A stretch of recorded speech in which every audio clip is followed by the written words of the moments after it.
Hello, Papper people. It is Grandpa Lanky. We're gonna do a continuation of the CPAP gaslighting or medical gaslighting video that I did. I apologize, this has nothing to do with CPAP really. I'll give it a brief mention just cause I'm like that. Go ahead and watch that video, medical gaslighting. It'll kind of catch you up. But in short, went to a urologist, totally gaslit the hell out of me. That was pretty much it. That's where we come to today. And he said, you're gonna come back in 4 weeks after making some changes and I'm gonna do a wiener probe on you. This is called a cystoscopy. More on that in just a bit. So at home, I'm trying to like rationalize with my wife, like, I don't really want it. I'm not telling her this, but I'm like, I really don't want a dick probe. That does not sound fun. It does not sound fun at all. So she's like really persistent. Like, you need to go, you've come this far. You really need to do it and follow through with it. She doesn't say this, but I know it's implied. If it's cancer, your life insurance, isn't like it was when you're employed. So I really need you to go and make sure you're healthy. So I do the stuff the doctor says. I try to not drink as much, which isn't possible because like I wasn't really drinking that much in the first place.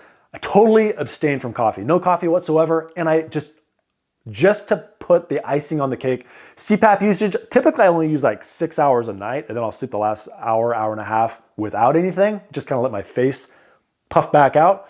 But I was like, no, I'm committed. I'm gonna wear this thing for 8 hours. The entire time in bed, I'm wearing CPAP. And I did that for a full month. And it was great.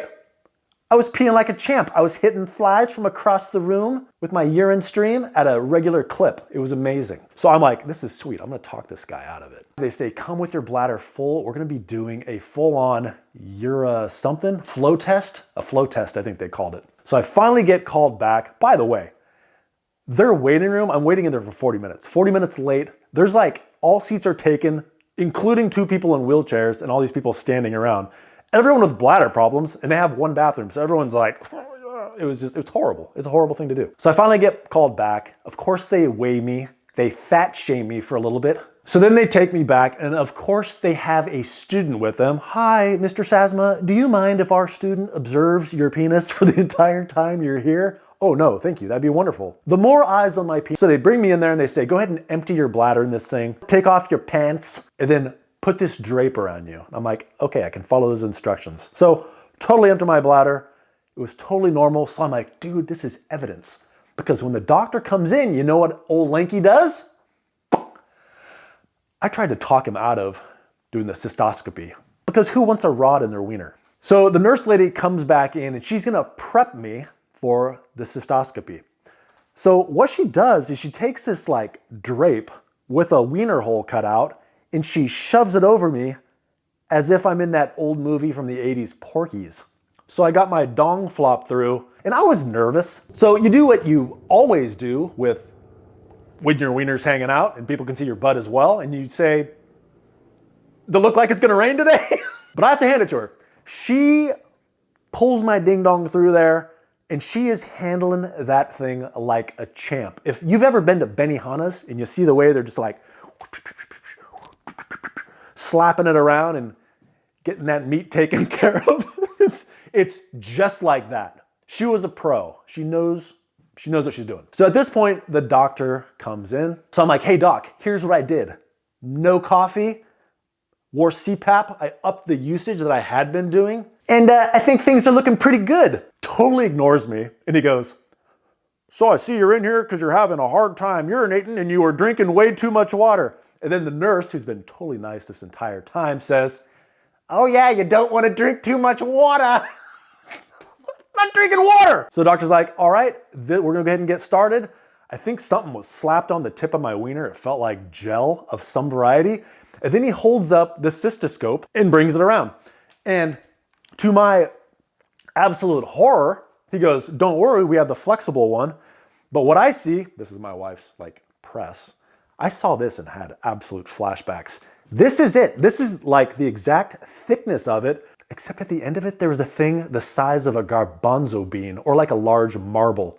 It was freaking huge. And I don't know if that thing retracted, but it sure didn't feel like it. So he gives me like really no warning other than, all right, let's go ahead and get started. And he shoves it in. I could feel it shoving in.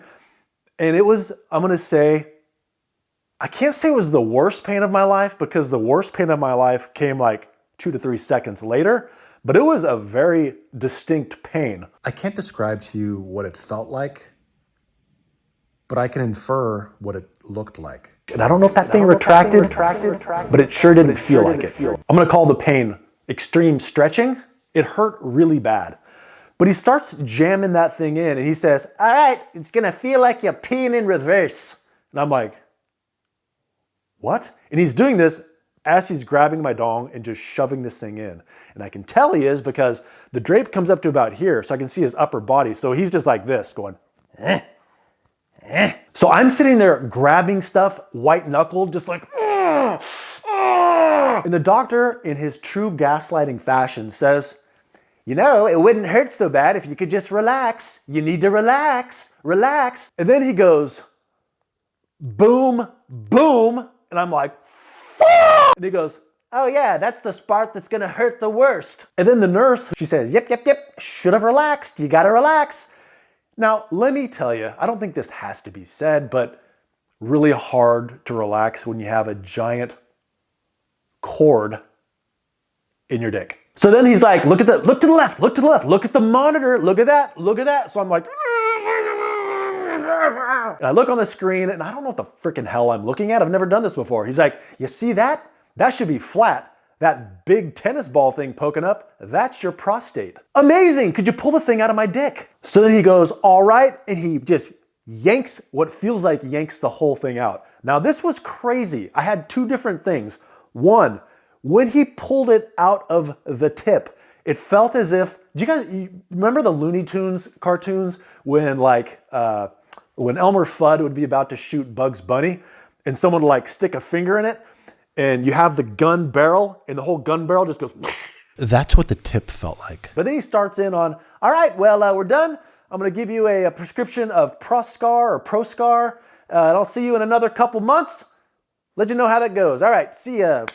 And he's out of there, which is cool. But look, I had another doctor, and between you and me, they stuck their finger in my butt and kind of flicked my prostate, and they're like, yeah, that's pretty big. I'm gonna send you to a urologist. If you ever get a choice between going up or going in, pick up the butt every time. It's a no-brainer. So he pretty much tells me what I already knew. Anyway, what I was gonna say is, while I'm standing there, I'm like, is it normal to feel like I'm peeing everywhere right now? And she's like, oh, you're not. It's just that, stuff gets stretched out and it just feels like whatever.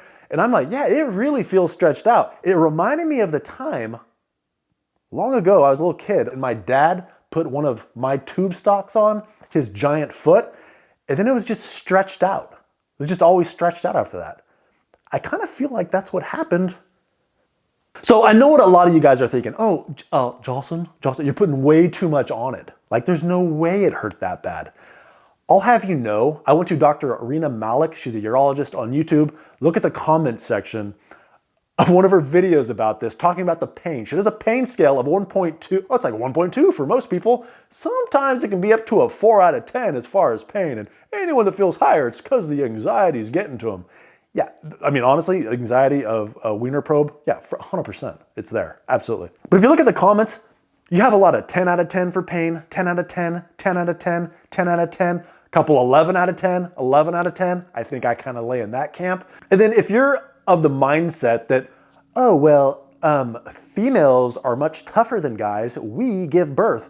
There's a couple females on there saying, yeah, 10 out of 10, 10 out of 10. So don't try to gaslight me with that man flu crap, because it freaking hurt. So the whole time I'm driving home and all I can think about is my throbbing wiener. As far as peeing after, they're like, oh yeah, maybe the first time or two is gonna be a little painful. Just maybe a couple times, maybe three.